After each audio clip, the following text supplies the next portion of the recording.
لفرمودەیەکی تردا پێغەمبەری خوا عەلەیهی سەڵات وسەلام پرسیاری لە سەحابە کرد ڕەزای خوای گەورەیان لێبێ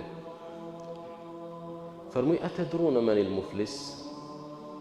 ئەرێ دەزانن چییە موفلیسە ئێمە ئەهلی بازار هەر یەکسەر ئێستا لە هەر بازرگانێک دوکاندارێک تاجیرێک پرسیارکەم ئەرێ چییە موفلیسە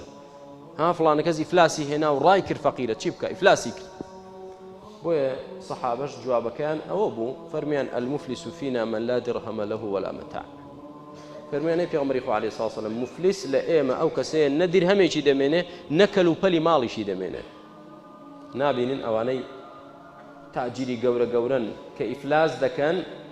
ئەوە هیچ پارەکەیان ڕۆیشت ئێستا خانووەکەشیان دەبرێت لە جیاتی قەرزەکەیان سیارەیان لێ دەسێنرێت لە جیاتی قەرزەکەیان ناوماڵیان هەبێ لێیان دەستێن لە جیاتی قەرزیان بۆیە سەحابەش وا وەڵامیاندایەوە فەرمیانەی پێغەمبەری خوا عەلەیهی سەڵات وسەلام موفلیس ئەو کەسەیە نە درهەمێکی بمێنێ نە مەتاع و کەلوپەلیشی بمێنێ ئەوە موفلیس پێغەمبەری خوا عەلەیهی سەڵات وسەلام فەرمووی موفلیسی لەوە گەورەتر مفلسی ڕۆژی قیامەتە دەزانن چێیە ئەوەی یەأتی یەومە القیامەتی بصەڵات وزەکات وصیام وصەدەقە ئەوەیە ڕۆژی قیامەت کە دەگەڕێتەوە لای خوا ڕۆژووی هەیە